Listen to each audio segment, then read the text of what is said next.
Brian Douglas Wells was sitting handcuffed on the ground outside a McDonald's car park, surrounded by police in Erie, Pennsylvania.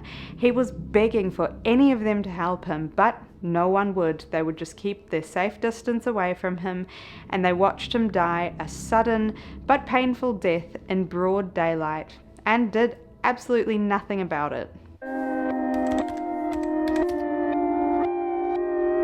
Hi, my name's Yasmin and I make videos about topics that are scary, disturbing or true crime, so if you'd like to, then please subscribe, give the video a thumbs up, and we'll get on with the rest of the story.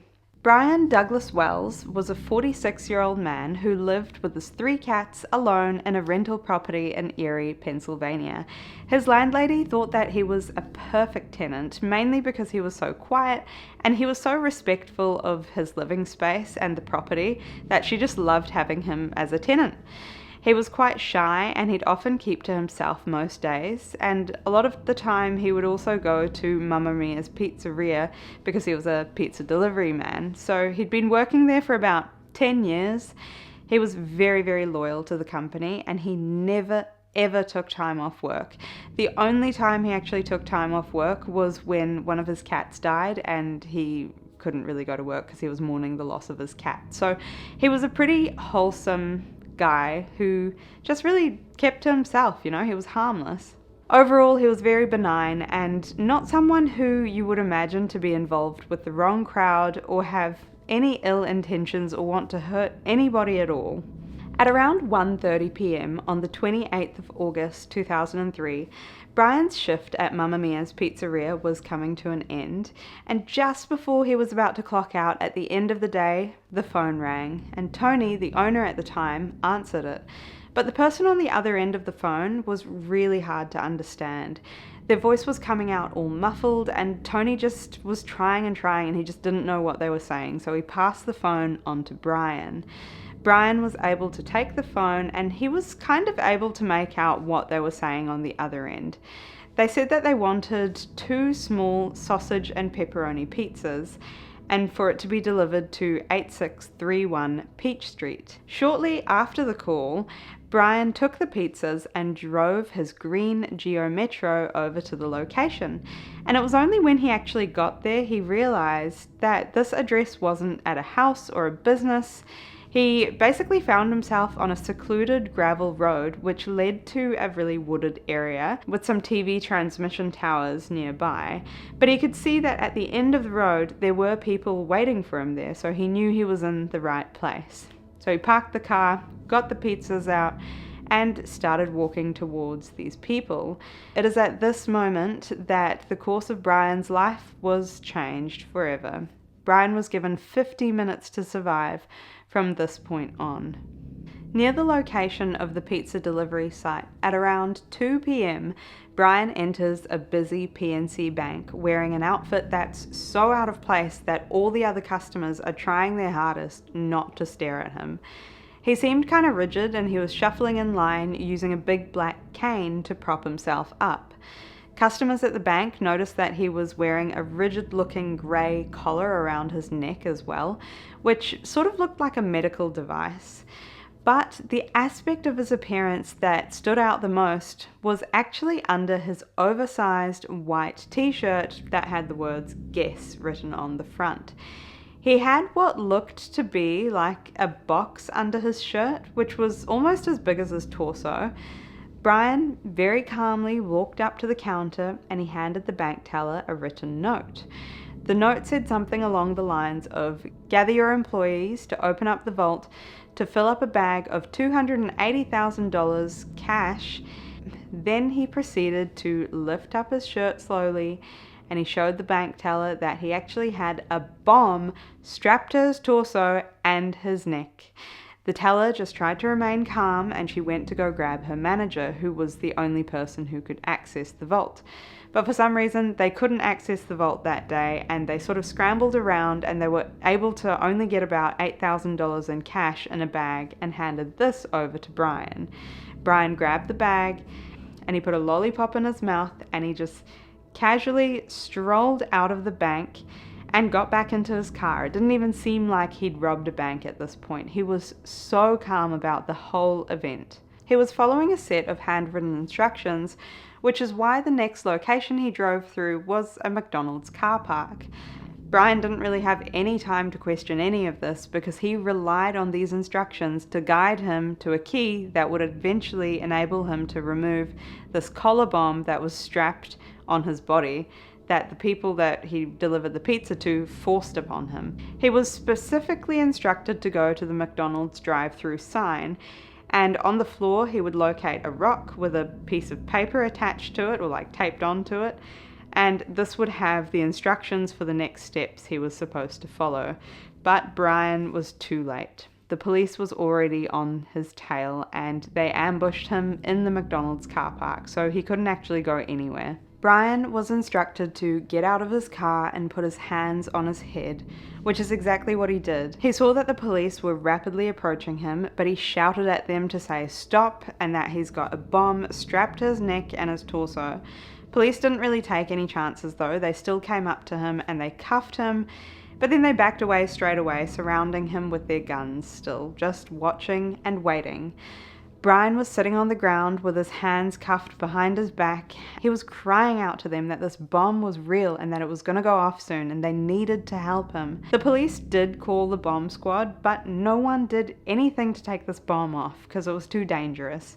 While Brian was waiting for the bomb squad, they all sort of sat down and waited and watched the whole time, and it was really uneventful until there was this ticking noise that started coming from Brian's chest. The ticking was getting louder and faster, and this time he was getting visibly distressed. He was like shuffling around, he was yelling for help, and for anyone to just try and get this thing off him. But the bomb suddenly detonated, and Brian died instantly. Unfortunately, the bomb squad were too late. They came 3 minutes after the bomb had detonated already. Inside of Brian's car, they discovered that black cane, which actually wasn't a cane at all. It was a shotgun disguised as a cane. They also found these handwritten notes just scattered everywhere in the car that Brian was reading earlier. And this made it very clear that Brian was actually forced to do this scavenger hunt in order to save his life. The only way he would have survived was if he found that key, but the only thing he had to do was get that $280,000, which he wasn't able to do. So he was sort of doomed from the beginning. Brian had no criminal history. He also was just not the type of person that would organize a crime like this. So at this stage, police really had no leads. A few days went by and Brian's friend from work, whose name was Robert, was found dead in his house. Robert did suffer from some sort of addiction, and it seemed as though he had died from an overdose, but it almost looked like it was staged. Police initially thought that this may have been related to what had happened to Brian because it was such a weird coincidence for his friend to pass away so soon after him. But Robert was clearly not murdered, so the police were back to where they started. So they were questioning who made this bomb, why did they choose Brian to be a victim? Although police had released the collar bomber case details to the media, nobody had come forward with any useful information at this point. About a month or so went by when police received a really bizarre phone call from a man named William Rothstein, also known as Bill. He was claiming that there was a dead body hidden away in his freezer, in his garage, in his home at 8645 Peach Street. The location was very close to where Brian actually delivered the pizza that day, but apart from that, there was absolutely no relationship to the collar bomber case or Brian in any way, shape, or form. This seemed to be an isolated case. Brian was questioned as to, why the body was in his freezer, and he said that this was actually a favor for a friend, and the friend in question was a woman named Marjorie Dale Armstrong, who lived in very close proximity to Bill and happened to be an ex-girlfriend. Bill was taken into custody. Although he was involved in the crime, he was actually given immunity because he said that he would testify against Marjorie.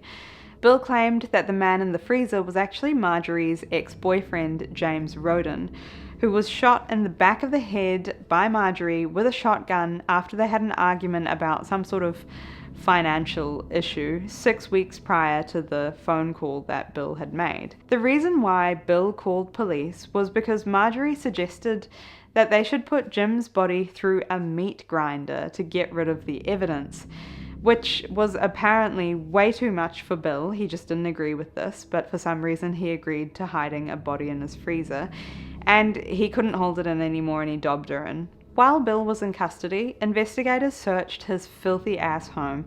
They found lots of professional power tools in amongst all these garbage bags that were overflowing in every nook and cranny of his house. He was also this major hoarder. It was disgusting.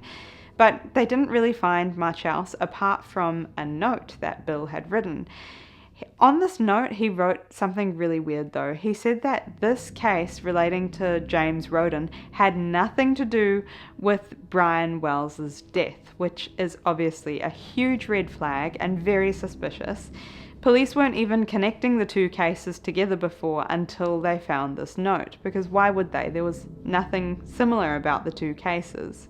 Police did decide that they would release some of the information from the cases out to the public just to see if they would get any witnesses coming forward. And they actually did. The witness claimed to have seen Bill using the payphone at a Shell petrol station on Peach Road on the day that Brian Wells died. This petrol station is actually down the road from where Bill lives, and it's also very close to the location where Brian delivered that pizza.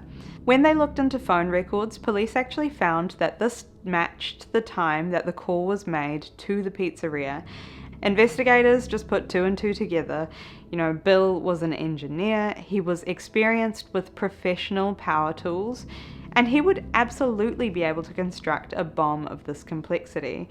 The police began to think that he was the mastermind behind the Brian Wells case, but he denied having any sort of involvement. Meanwhile, Marjorie was sitting in prison for the murder of James Roden.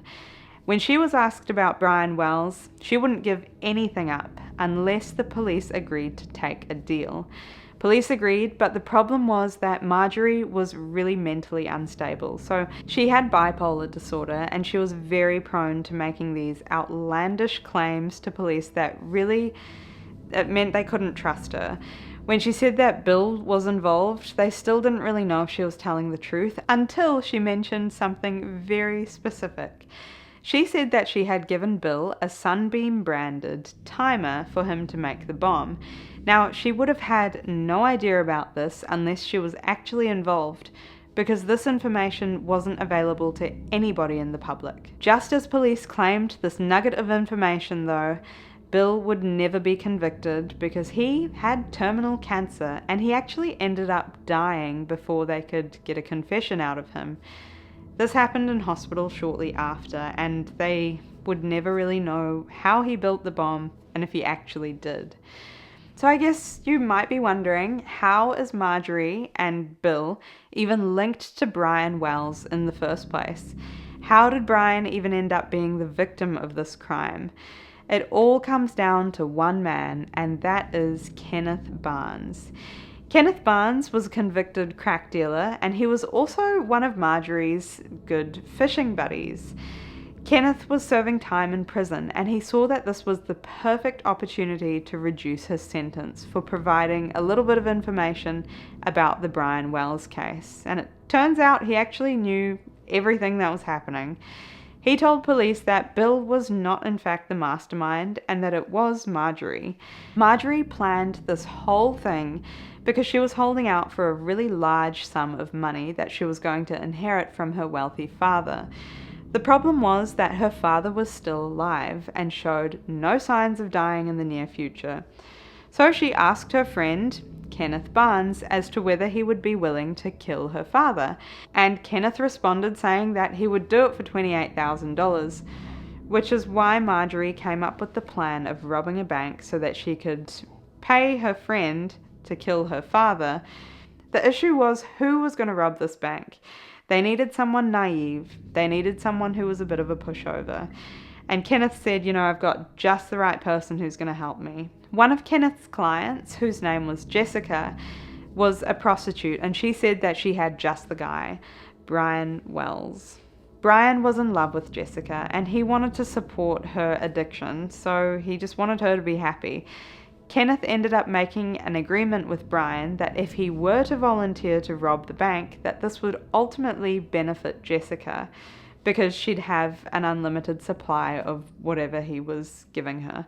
So Brian did agree, but not in the way that it all panned out. I don't think Brian actually knew that this whole ordeal was going to end up potentially killing him.